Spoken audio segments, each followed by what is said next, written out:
Welcome to this episode of the Entrepreneur Master Series. I am the real Jason Duncan. Please sit tight as we let everybody into the Zoom room, and we'll get started here in about 5 minutes.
Hey there, welcome to this episode of the Entrepreneur Master Series. I am the real Jason Duncan, coming to you live right here in the Nashville, Tennessee area on this beautiful August day. So I'm glad that you're taking some time today on this Monday afternoon to spend some of your valuable time learning this very important lesson about how to Forex your business valuation in under 1 year. We're going to get talking about that in just a minute.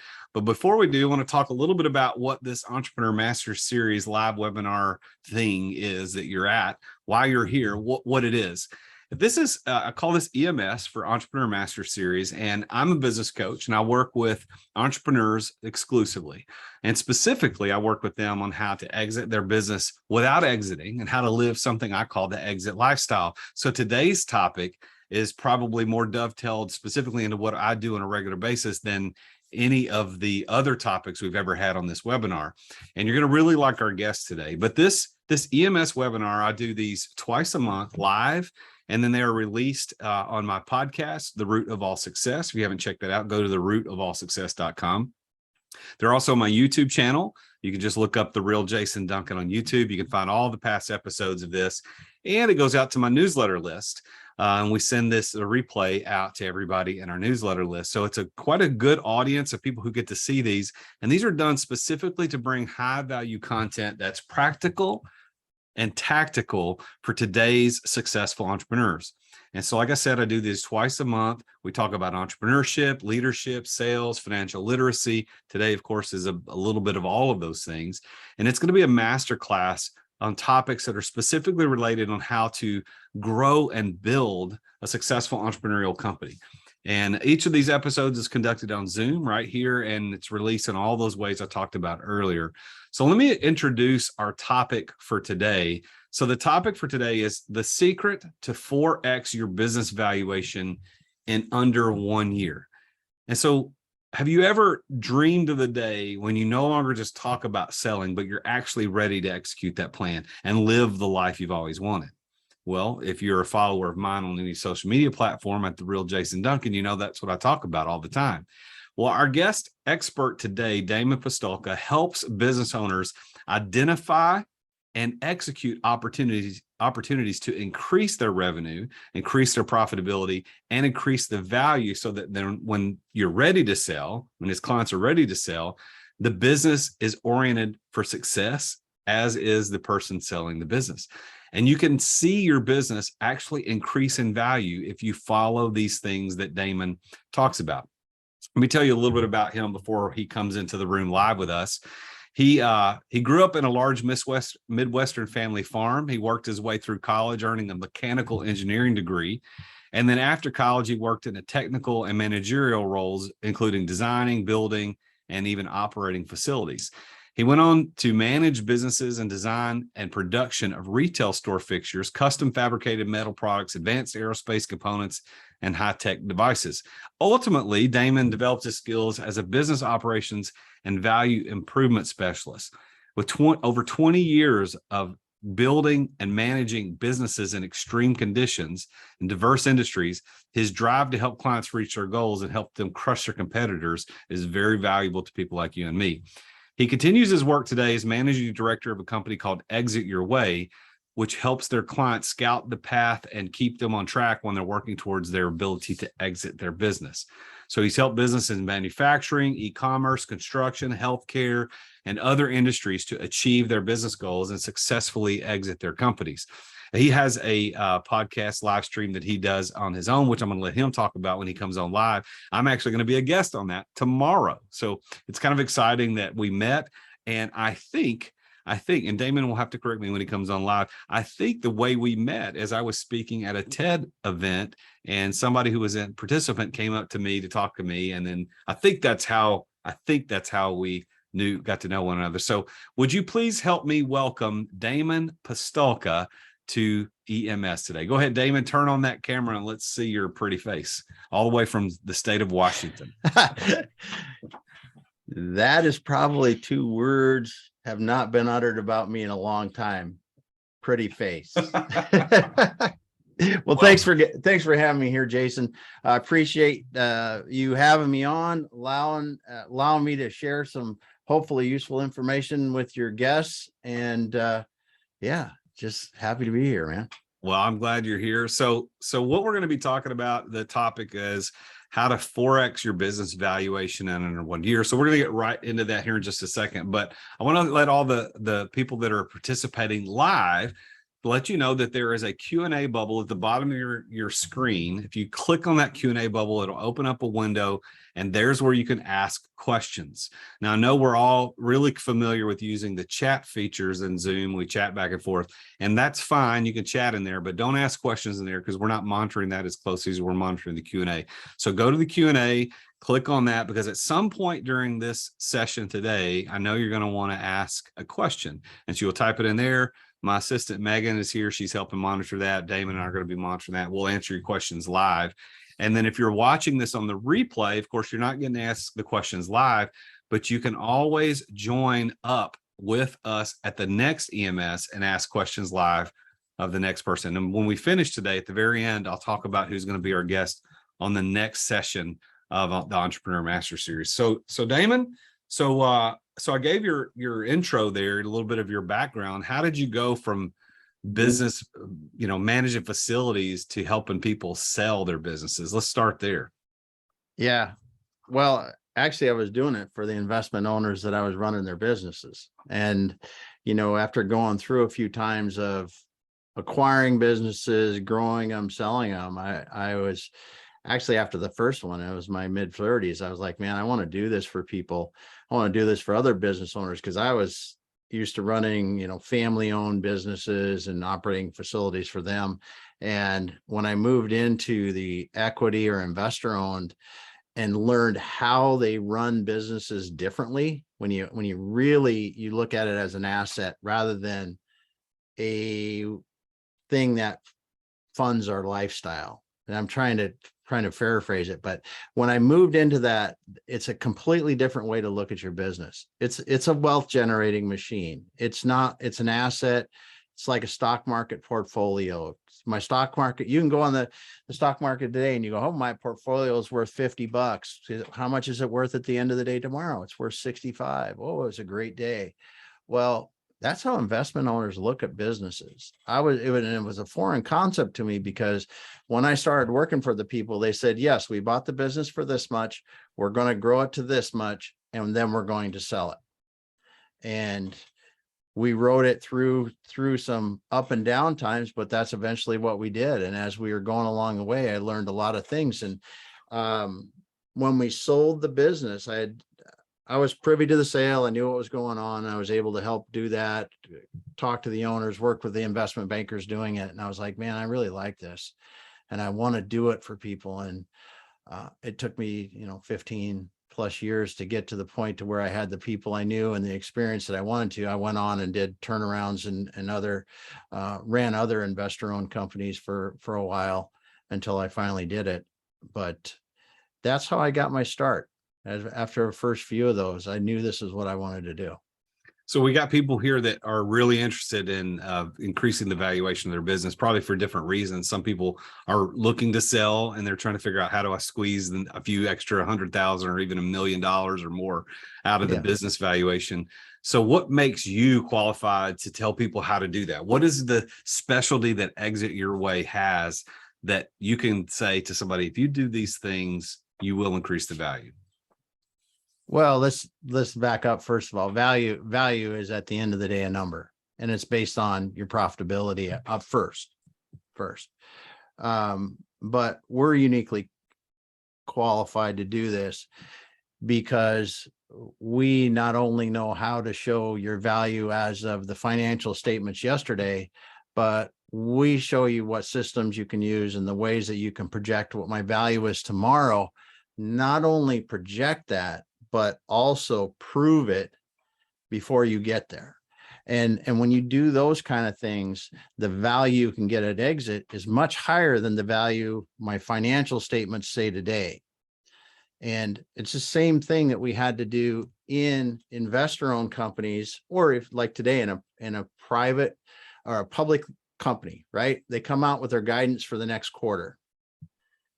How much more valuable is a stock when they can go quarter after quarter after quarter of saying our earnings per share is going to be $1 and it hits $1, it hits $1.05, it hits $1.02, but it never goes under where they're at. That's a lot more valuable than a stock where they come out and say it's going to be $1 and we missed and it's 75, or next time it's $1.50 and then it's 60 or whatever. This consistency that you can drive by the right systems in your business and then executing the right things will allow you to prove that you're going to go where you say you're going to go before you get there. I like what you said earlier. You said that business is a wealth generating machine. What do you mean by that? Well, we go into business because we're good at something, and we usually go into it for two reasons. One, we want more freedom and we think we can make more money.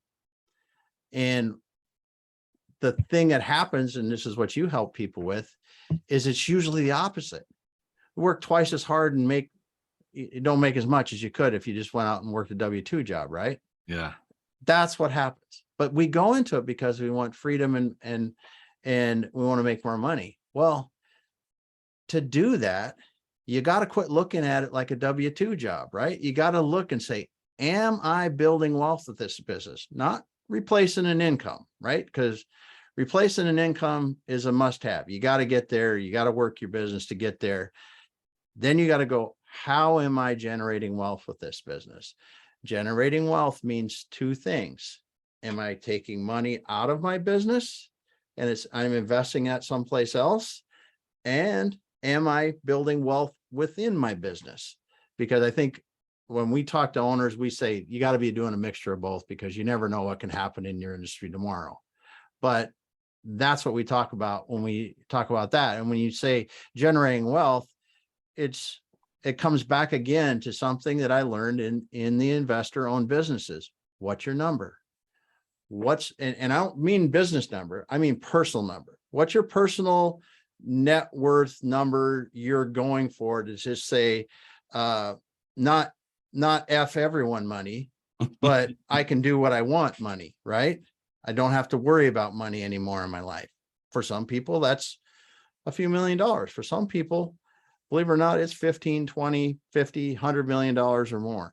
But know your number. And that takes work with a financial planner to go, okay, this is the lifestyle I want to lead. This is the philanthropic things I want to do. Get back to that number, because then we start looking at generating wealth. I'm bridging the gap. My net wealth is, say it's $1 million today, but I need 5. How are we getting there? And that's what I say, when your business is that wealth generating machine, right? It is.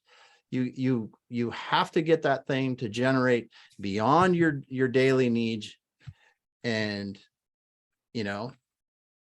take that extra money, make it extra money, and put it into reinvestment in your business or into something outside of your business that's going to increase your wealth, because that's how you generate wealth with your business. You don't, it's not pulling more money out and putting it into boats and other stuff all the time, Yeah. I don't think enough entrepreneurs think about it that way, as that business is a wealth generation machine, because they look at it as just a better job. We build a better job for ourselves, and we're not building a better life. And building a better life is so much more fun, because if you build your business the right way, it doesn't need you to operate it. And not only that, it's going to make your business worth a lot more money. So before we get into the details of 4Xing your business valuation under a year, what, generally speaking, although you may have some very specific numbers, generally speaking though, if I'm going to sell my business and I am the CEO, I'm the chief salesperson, I'm the chief operator, I'm doing everything, versus I want to sell my business and I'm just the chairman of the board, so to speak. I'm involved very loosely, but I'm still in control. And both companies do the same amount of revenue and have the same profitability. Which company sells for more money, generally speaking? Well, okay. So let's step back one step further. If you're involved in your business on a day-to-day basis, it's almost binary. It's like no offer. Wow.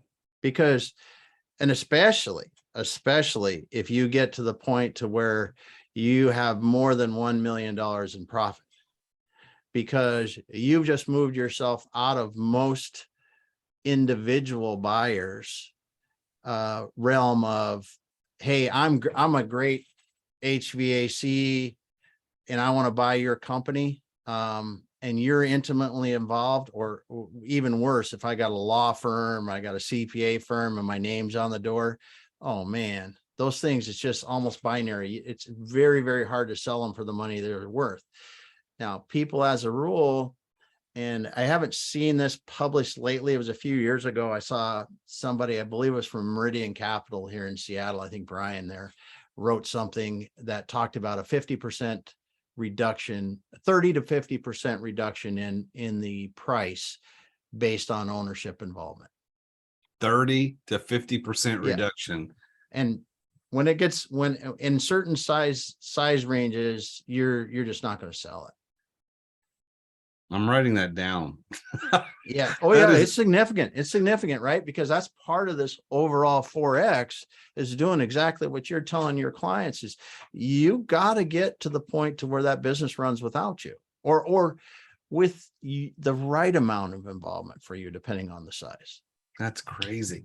That is, I knew there was a number. I had no idea it was that much. And I like the fact that you said it's almost binary, like you either will sell it or you won't, because if I'm attempting or an aspiring entrepreneur business owner, and I want to buy a business where the owner is working in it all the time, like I might be able to do it, but if my profit's $1 million, I don't have the cash to buy that. I don't have the cash to go buy that. So then I'm having to buy a low performing business and requires me to work in it. So not really interested in doing that. So yeah. Wow. That's I hope everybody's paying attention. And that's why I do what I do as a business coach, because I think there's times when you want to sell. That's what Damon does. But there are other times that you need to just plan it to just get yourself out of the way. And that's what I do. So I didn't know that I'm increasing business valuations by 30 to 50% just by working with my clients. That's pretty good.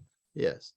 Well, and truth be told, every one of us will exit our business sometime. It's how are you going to do it? Right. They always say it's death, dissolution, divorce, or, sale. There's like 4 or 5 things. My business partner says a lot better than that, more eloquently than I do, but everybody's going to leave at some point. Yep. How you do and how much time you take preparing will affect what you actually do, your success significantly, because most people don't realize too that only about 25% of businesses that get put on the market get sold. And when you back it up, why don't they get sold? The number one reason is the buyer and seller can't agree upon price and terms. Okay, so you come back to what you're teaching people is create a business that's valuable, independent of the owner. So I'm going to take that risk away from a potential buyer. Now, if we start to talk about value and we understand the drivers of value in a business, we can not only make it good from the standpoint of I'm not involved, it's more valuable because of that. Secondly, I know that I'm working on the right things to establish a higher value today and a higher future value with what I'm doing. And that's where I think owners really need to take heart the fact that this preparation to be able to do whatever you want, your kid's taking it over. I mean, because listen, you may want to succeed at your kids, they may want to do it, but if your business is not, if you're not ready for that, they're not ready for that, and you're not selling that business to them in some way, shape, or form, you are missing out on a couple things. And because I had someone tell me this a while ago, I'm succeeding in my business, I don't need to worry about selling it. Well, then I talked to Mark Kramer a few weeks ago. He's out of New York. This guy's got more experience helping family businesses succeed to the next generation than anybody I've talked to. And he said one thing that was so relevant for people succeeding in business. He said, I don't care what you're doing, succeeding a business to the next generation, sell the business for the amount of money that the business will support in a loan, right? It's because it will help your children, kids, whoever's taking that business owner, operate that business like they should, with debt, with things. Otherwise, I get a free ride. They are just on a completely different playing field, right? And they can do some really bad things really fast that will hurt that business. Put them through that learning, actual operating a business type of experience. And he said, and the second thing is, even if you don't need the money, you don't know that that business won't need that money in the future. Industry change, economic change, something else. And if you go into it without selling that business, using other people's money, as we like to do in business, using other people's money, letting them pay that down over time, but I get that chunk of money out in that loan, the founders do, or the previous generation, that money can go off into another kind of investment that they can use for whatever, just in case. He said, take it, it's just in case money. And he said, if you don't need it, 10 years down the road, donate it to charity. If you don't want to, do something with it. But he said, do that, because the lessons you will help the next generation with, and the backstop that you create by doing that, is invaluable. And I thought that was one of the most relevant pieces of information I've heard about succeeding in businesses in a long, long time. Wow. So what does you said something very interesting on a statistic. You said a certain percentage of businesses for sale actually get sold. What was that number? 25%. Oh, so you're saying only 25% of businesses 75% fail. Yeah, 75% fail. So actually it's higher than that at the lower end and lower than that at the higher end of values. It's very dismal. And that's mainly because, in your experience, we got too many owners that are directly involved. Therefore, the seller can't see value in paying what the buyer can't see value in paying what the seller is wanting. Yeah. That's exactly. So I've attempted in the last 18 months to buy 2 motorcycle dealerships because I thought that would be a good idea. And maybe God was looking out for me because neither deal happened. But the first one I attempted to buy was exactly that issue. It was the owner and his wife were directly involved, had been running the dealership for 20 years. And they weren't making any money. They owned the building, and that's where they were making the money. They were paying themselves a big rent payment, which I wasn't going to own the building. I was just buying the business. I would have to pay the lease. So I was thinking, there's no money in this thing. So I offered him what I thought would be a fair deal. The deal fell apart. Then I went to go buy another one. Again, family's very involved. They were more reasonable in their pricing, but ultimately the deal fell through for other reasons. But 25% of businesses for sale actually get sold. That's an alarming statistic. And one of the things I think it might contribute to that is the fact that so many business brokers, present company present company not included, suck. So many business brokers out there are just absolutely terrible. They just list it like they're listing a house for sale and say, good luck, hope it sells, hope they like it. So what makes they play the average. They play the average, right? At the lower end of the market, sub million, sub $2 million businesses, there's a lot of people that play the averages. They know if I want to make X amount of money a year, I got to sell so many businesses that are in this price range. So that means I got to list this many to sell this many. And I think you can read all the crap from what business brokers are right about how to select a business broker by industry experience and all this other. But let's be honest. Does that broker have 100 businesses listed, or does it have 5 businesses listed? Because I'll bet on somebody that has to be successful with me as a client to make the money they want, rather than somebody that just knows you're one of many and somebody will make me successful out of the group. Yeah, I think that's a really good take home point for the entrepreneurs that are watching this podcast or this webinar, is that we need to, if we get to the point where we want to engage a broker, either as a buyer or a seller, we need to pay very close attention to how many listings they have, because the more they have, it is, in my experience as a buyer into this side of thing, is that they are probably less likely to be very helpful in selling the business because they're playing the averages. Or understand the value in the business, right? Because this is where you, as the business owner, and we'll talk about this in a minute, you need to really, so the place that you talked about, the husband and wife that run in the motorcycle dealership, if they would have known how the value drivers of their business, not because it was valuable for them to buy property, but because it was valuable to somebody outside. That's your only measure. Valuable to you is awesome, but it does not mean I'm creating a valuable business to the outside world. And there's billions probably of businesses over time in the United States alone that have created wealthy owners because they make enough money to pay for property. That's such a common thing where you see that I'm running this whatever automotive shop, manufacturing shop, whatever, and I ran my business, made marginal money for 20 years, made enough to pay my salary and buy the property. Well, I sell the property for $10 million at the end of the time I'm done working. Business doesn't matter anymore. It's inconsequential what I do.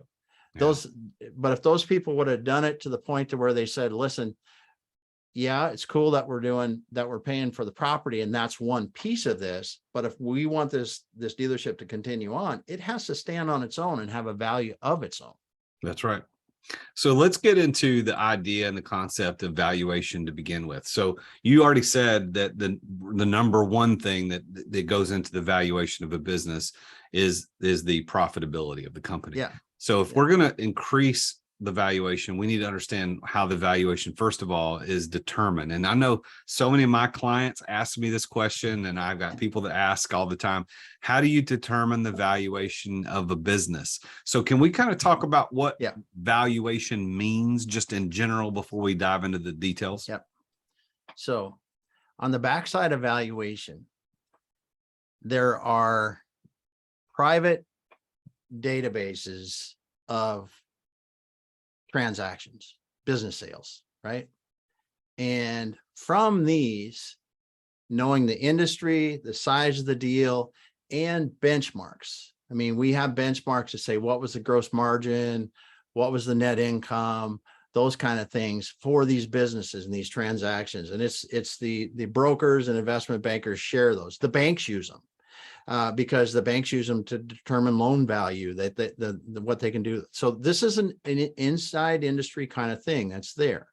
Now, from that, they develop multiples of revenue, multiples of cash flow, multiples of EBITDA, whatever is relevant for the size of business or in the type of business you're in. And it's by industry. So that's what really starts the valuation. It's a baseline valuation. If I have $1 million of profit in manufacturing, it might be 6x. If I have $1 million of profit in an HVAC business, it might be 4x. And don't quote me on those because it all starts from the data behind it, and I don't know what that is. That's my partner's skill set. But that data is not just somebody pulling a number out of their butt. It's just that it is, you can go to the bank, they're going to tell you what it is. You can go, there's a million different people that are using this data, few sources, right? So it's profitability, it's industry.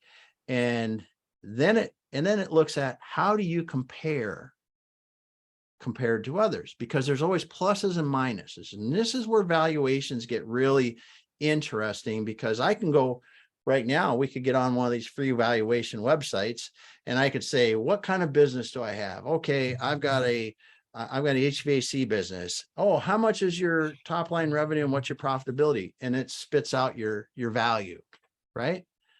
Well, I always tell people that's like getting the value of your 2019 F-150 Blue Book. I'm just going to get it, but I don't know the options. That's what it's like. Do you have the big motor? Do you have the little motor? Do you have the how loaded is it? How many miles? All that kind of stuff. That's what you get with the online one that you can get for free. And when you start to look into it, and this is where you really look at, how do I drive this 4x value in a year? How do I really accelerate the value in a very short amount of time? It becomes in not just the profit today, but where are we going and how fast are we going there? And proving that. Because when you look against industry benchmarks, if we've figured out some way to go much more profitably in our industry, that will help to move the chain up or move the value up. If we've innovated something in some way that has drastically changed our position and the way that we're in, or if you look at like Airbnb, VRBO, those people, when they're utilized, or Lyft or Uber, man, they took an underutilized resource and monetize it. Holy heck. That's why those companies get that kind of valuation, because they've figured out how to create value where there wasn't value before. And these are the kind of things that you really look at. And one thing that you should never, ever forget is your team. The team of people you have. You can feel it walking into a business. You know it. If your team is one that is able to innovate and really solve industry problems that make your company more competitive and just staying ahead of everyone else, that's valuable. And when you talk about the business brokers that don't get the businesses sold, or the business values that aren't where they need to be, those are the key things that you look at. Yes, profitability is baseline. How fast am I growing? What's my team like? how are we different in the industry than others? And then it comes down again to, people always say, the brokerage people talk about repeatability in revenue. That's kind of nice, but if you're killing it in the industry, they aren't going to ask about that. Yeah, they might ask about it, but it's not going to be a key factor. I mean, when you really build the right teams and they're doing the right things, people are forward looking. Because when you look at unicorns, right? Again, the Airbnb, VRBO, when they came out, they weren't being valued on profitability. They were being valued on what are they doing in the industry. They were upending an industry, just upending the industry. And they had good scalable systems. They had decent teams inside of them. You know, I know the whole Uber thing, that the top guy or whatever had questionable junk going on, but you know, these companies underlying had good solid people, good solid things, and they were innovating. They were taking that and they were accelerating their sales and profitability quickly.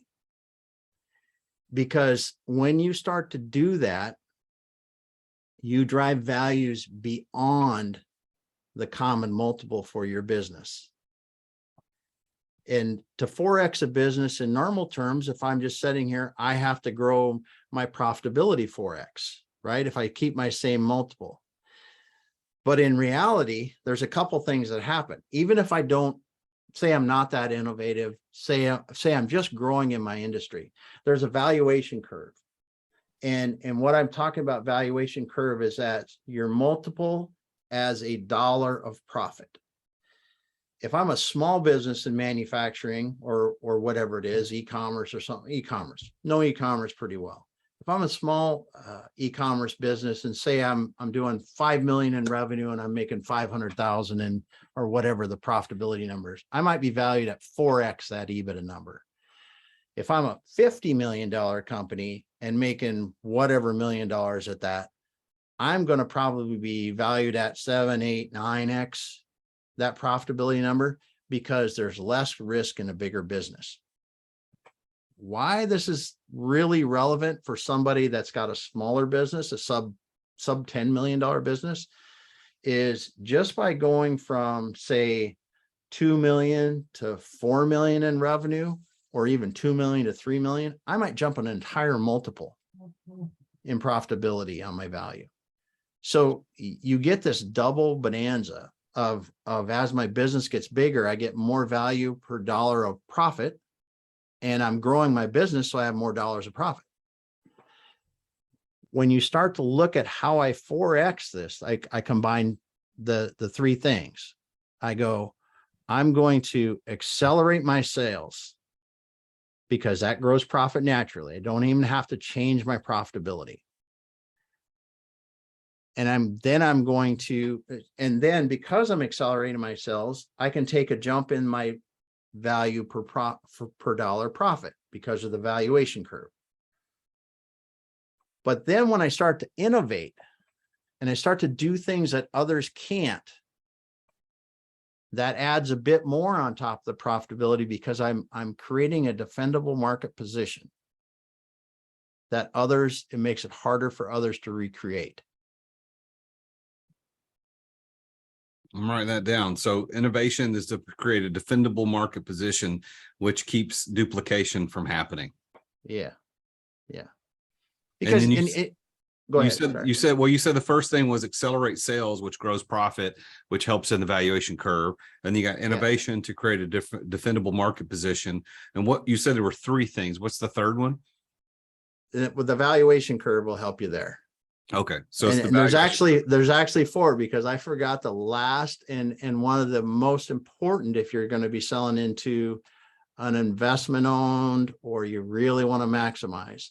And that is operating with projections and hitting them, measuring performance, documenting that I'm hitting. If I am going to be, you want to create a machine to generate wealth. And learn this the hard way.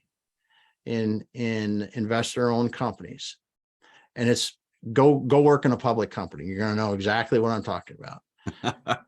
If you need to have $1 million in top line revenue and make $100,000 every month, in some companies, they know what that is on a daily basis. That means that I've got to go, $30,000 a month, and I need to make $3,000 a day or whatever the heck that is. But measuring that frequently enough so your team is not only engaged in innovating services and products and all the other stuff, but they're focused on making sure we're meeting our goals. Because I lay that track record down of hitting those goals for about 6 months, and then I begin to value my business on future value. So let me ask you a question about that particular point, because that's really interesting. So what you're saying is, if you operate your business with projections, and then of course hit those projections, is there an agreed upon industry standard way to record the projections so that you're not just making the to-do list after you did it? You know what I mean? You didn't do something and write it down that you need to do it, and you immediately check it off. I'll step back a bit. In investor-owned companies, you usually are laying out an annual budget with monthly numbers showing, gross and net margin, at least revenue, gross and net margin, or net income, gross margin, net income. You need to do that in your business. You need to do that. And then for your executive or your management team, break it down to weekly. Because you need to know, at least on a weekly basis, are we doing what we need to do? Did we sell what we should have? Did we make the gross margin like we needed to on that? Fixed expenses below the line, you should be able to manage those on a monthly basis. But that revenue and gross margin on a weekly basis, I can't tell you how much you can drive value just by getting your team engaged and working together to make sure that we're doing that. Your salespeople, your operational people, your customer service, your finance people, and doing that to make sure that you're doing, because it all starts, right? If I'm going to lay out, this is what 4X looks like to us in 1 year. We have to, if we just say, hey, we want a 4X in 1 year, you're never getting there. If you say we're going to 4X in 1 year, and this is clear, starting out with a clear vision, we're going to 4X in 1 year. Now we're going to increase, because I'm going to increase my profit by 75%. I'm going to then increase my value on the value curve by 3X or whatever we can get out of it. We're currently at 2X. We're going to be in 5X or something like that by the end of the year. And we're going to innovate and have proven that in the next year, we're going to double that. So I'm going to get a bigger bump in it like that. It comes from those places, but it starts with that clear vision. We're at 5 million today. Next year, we're going to be at 10, and this is how we're going to get there. Then you measure your progress. So if we're talking about a business that, let's say a business is doing $1 million in bottom line profitability on a given year, I guess regardless of top line, because top line has, in most business industries, has very little to do with valuation. Top line. And so many businesses tout their top line as, hey, we're a $20 million company. Yeah, but how much money did you make? That's really the bottom line is what we're really concerned about. So let's assume for a minute a business that January 1 has been historically pulling out $1 million in bottom line profitability, and they say, I want to sell it by next January, so I want to 4X that. So I'm trying to run through the numbers in my head here. So if they are operating at 5 multiple for whatever reason, right? So they make $1 million, they're operating at a 5 multiple on the open market. That would mean that company would be worth $5 million. That's how that works, right? So if we're going to 4X that, we got to get that to 20 million. $20 million. Correct. Yep. So in order to get to 20 million, you either need to raise the multiple or raise the profitability, that $1 million. So the multiple needs to go up to 20, which is not likely to happen. No. Or you increase the profitability, which would also increase the valuation curve. So your multiple would have to go to, I don't know what that number is. Let's say they doubled their profit, and then their multiple would be 10. That'd get them to 20, right? Yeah. But what's going to happen is going to be a combination of three things. You're going to grow your business and you're going to innovate, right? So in that year, I can double my profit. I'm going to get it to $2 million.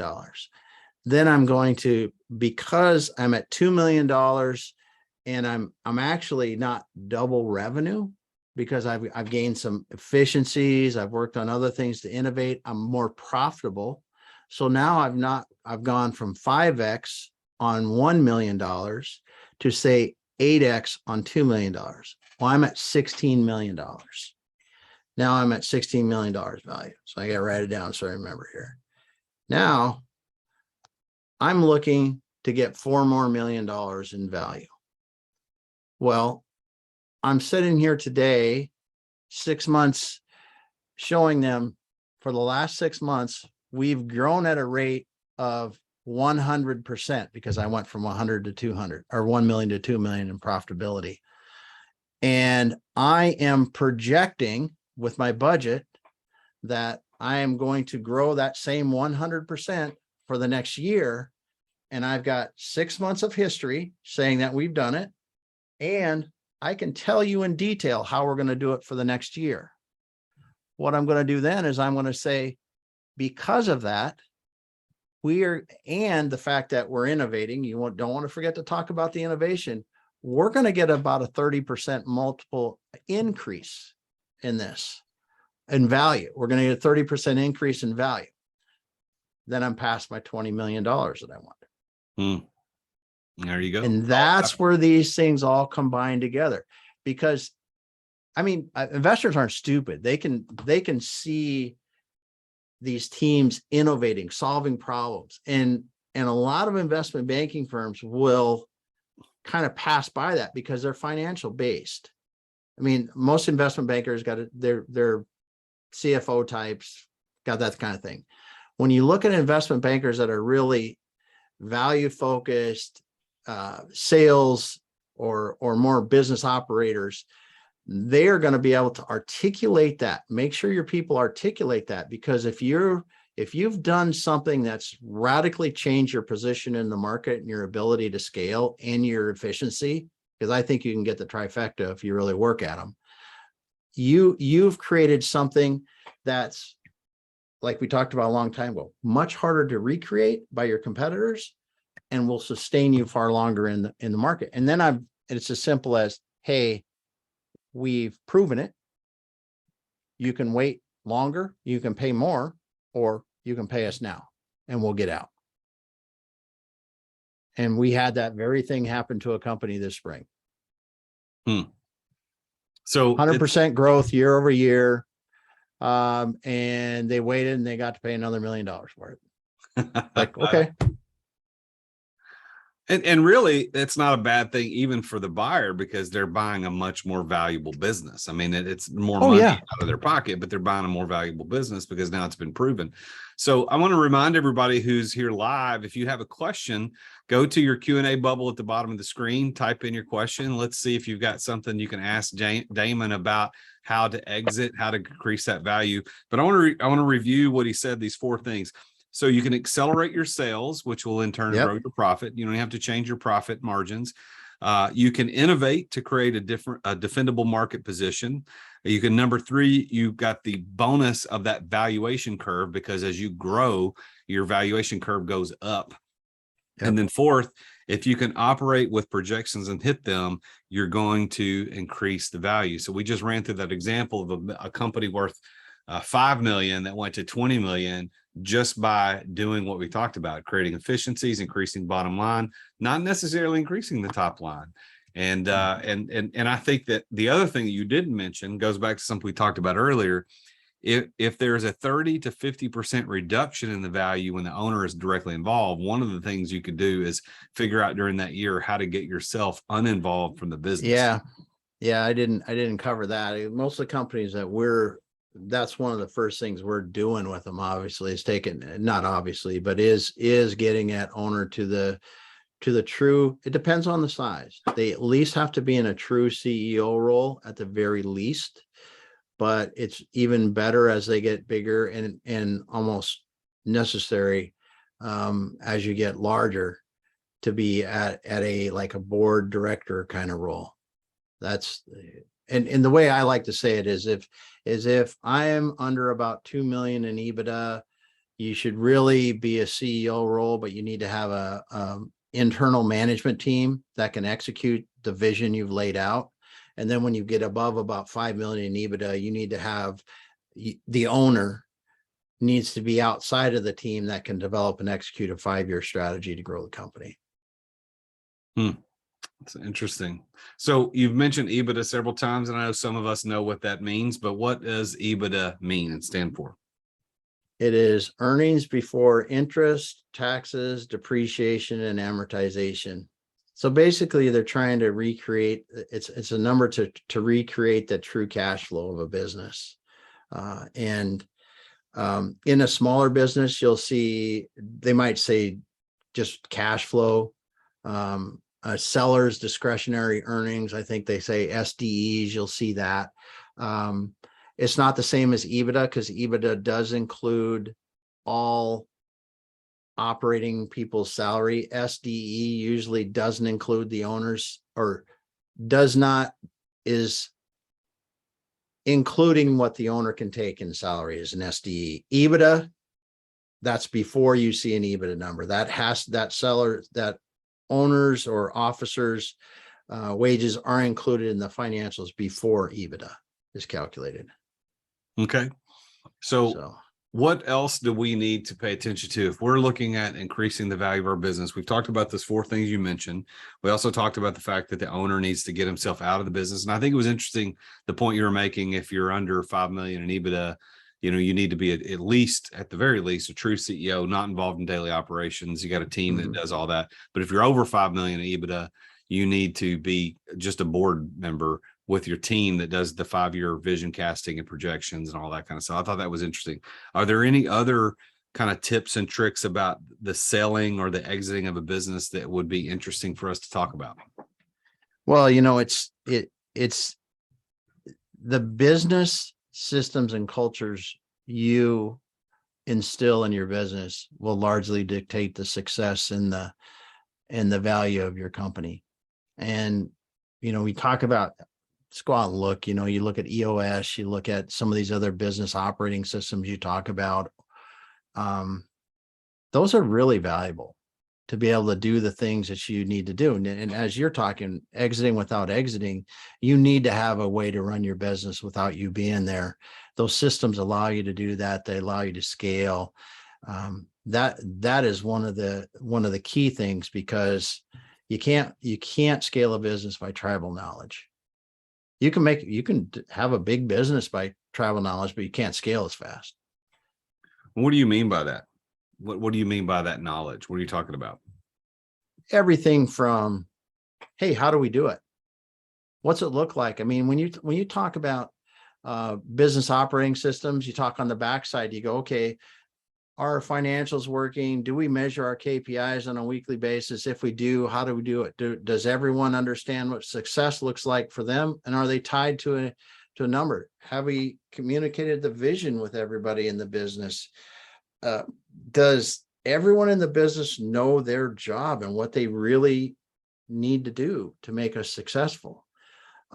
Those kind of things allow you to scale. I know it's boring as hell writing job descriptions, and I'm not a big fan of job descriptions, but listen, if I'm coming into your business and you don't tell me exactly what I need to do, and what I need to do, and then to the level that how I need to make how someone should feel when they interact with me, if they're customer facing, and why we do the things the way we do, you're missing the point, because you have to be able to add employees and people to help build this.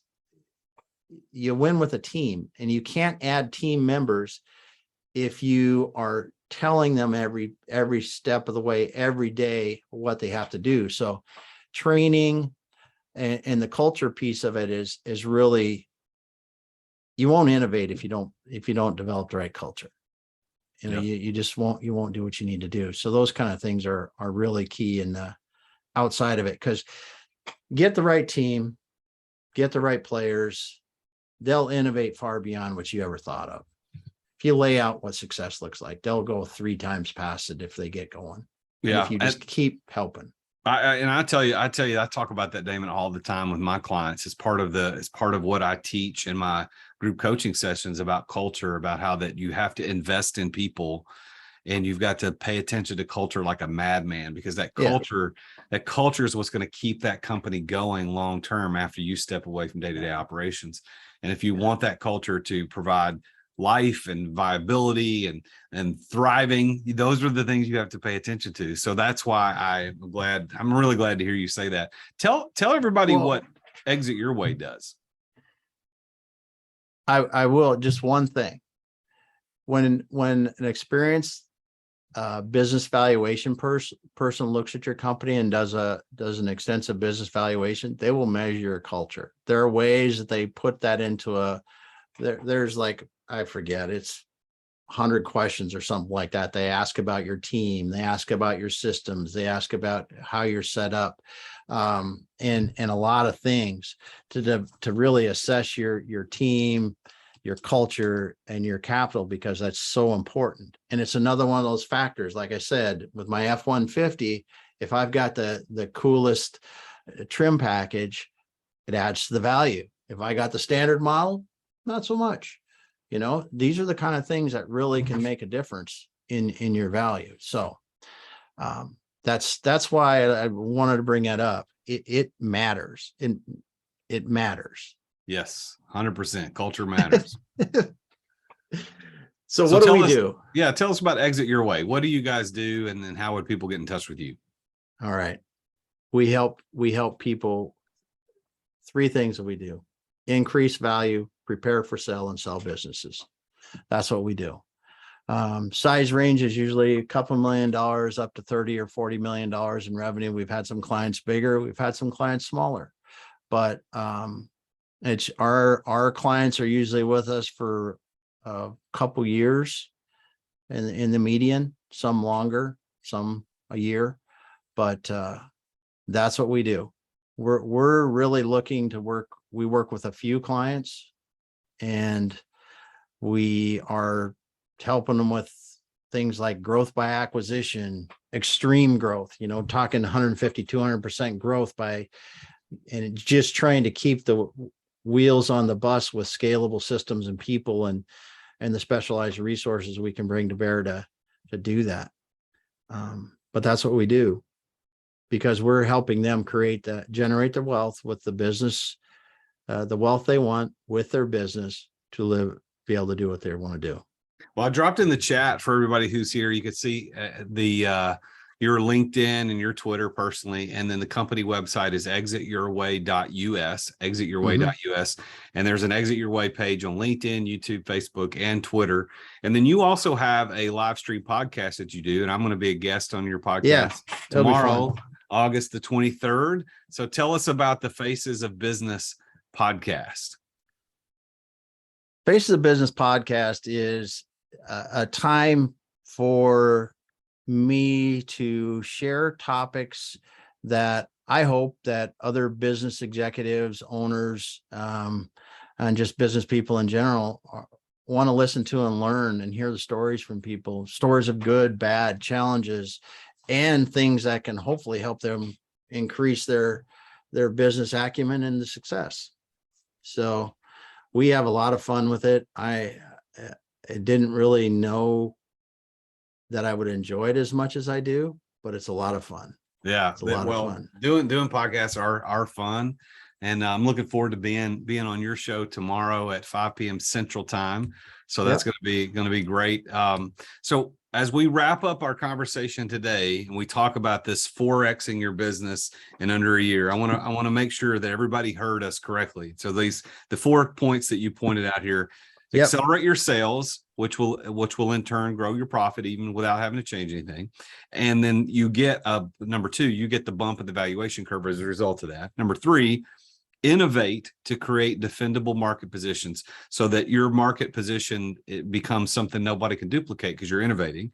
And then 4, operate with projections and then hit those projections. And if you do all 4 of those things, your valuation is going to go up. And we ran through that example. Everybody can go back and watch the replay of this, of that $1 million profitable company and how they got from $1 million, which gave them a $5 million multiple, all the way to $20 million just by putting these things in place. And then the biggest stat of the day for me is that there's a 30 to 50% reduction in your valuation when the owner is involved in the business. And it's a shocking stat. I didn't know it was that big of a deal, but that's why I do what I do, to teach people how to exit without exiting. So Damon, any final words of advice before we sign off for the day? Yeah. Start thinking about your business as the wealth generating machine it is, and learn what you need to do to build value in that and generate the wealth you want. I love it. I love it. Well, Damon, it has been a pleasure talking with you, and I'm really looking forward to tomorrow being on your show. So people, I posted in the chat the Faces of Business live stream.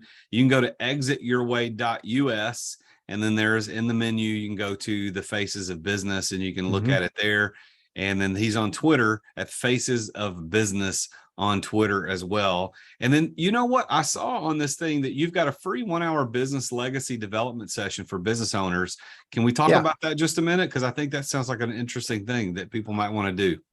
Yeah, we do that. It's because we start talking, just like we've talked about here.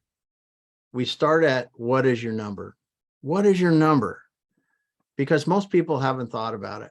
And we work back into, so what does that mean your business needs to look like for you to do it, to do whatever you want if you could do it tomorrow? What's your number? And then what does your business need to look like? And we start talking about what that, and then what kind of legacy do you want to leave? I mean, are you going to succeed your business? Are you going to sell your business? Do you care if it goes beyond you? Because there's different ways that we can suggest different paths to take. So where would they get access to that? I posted the link in the chat, but that's a really long URL that I cannot repeat live on the show because nobody's going to write all that down. Is there an easy way to go find that link? Yeah. Just go to our Exit Your Way site there, and I believe it's right on the homepage there. You can get it. All right, go to I'll make sure it is if it's not. So exityourway.us. You can go to a free 1-hour business legacy development session for business owners, run by Exit Your Way and Damon and his team over there. Damon, this has been fantastic, man. Thank you so much for being here. I appreciate it very much. I've got a few things I need to say to everybody before we get out. So if you want to hang tight, you can, but I'm going to go ahead and do my outro stuff that we do every time. I want to thank everybody for being here live on the webinar today. And if you aren't watching the replay of this, I also want to say thank you for taking the time to watch the replay. I want to promote the next EMS that's coming up on September the 1st, right? Megan, is that right? Is it September 13th? See, that's why she's here. So September the 13th, it's called, we've got a guy named Garrett Sutton, who's the owner of Corporate Direct.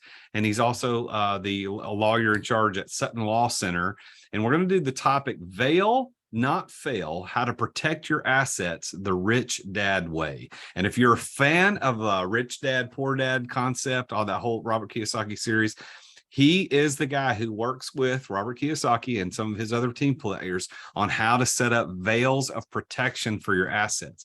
And that's going to be on September the 13th. You can register at therealjasonduncan.com/EMS. That's therealjasonduncan.com/EMS. You can register. As always, these are always free, provided as part of my service as a business coach to everybody out there who wants to pay attention to this type of stuff. So you come to that one, going to be on September 13th, 3:30 p.m. Central Time. And if you want to know if you're ready to exit your business, maybe you've asked yourself as you've watched this or listened to this today, am I really ready? Is my business ready to exit? I want to offer you the free opportunity to work with me. I've got a very easy assessment that I put together called the Am I Ready to Exit? It's an exit readiness survey. So if you go to amireadytoexit.com, you can take a free exit readiness assessment. and get a free report on how close you are from being able to exit the daily operations of your business. And that is designed specifically to show you how quick you can get out of the way. So these things we've talked about today about accelerating sales, innovation, valuation curve, and operating with projections, some of those things I talk about with my clients. And then once you're ready to actually do it, that's where Damon steps in, and Damon can take you to increase that value, get yourself out of the way, and get your business sold. I'll start you on that journey with this free exit readiness assessment. So go to amireadytoexit.com, and one lucky person who not registers, but who actually takes that assessment in the next 24 hours gets a free coaching session with me to review the report. So go to amireadytoexit.com and you can take that today. So thank you so much for being a part of this Entrepreneur Master Series today. I am the real Jason Duncan. He is Damon Pistulka, and we are very glad that you've been here today. We'll see you next time. Thank you.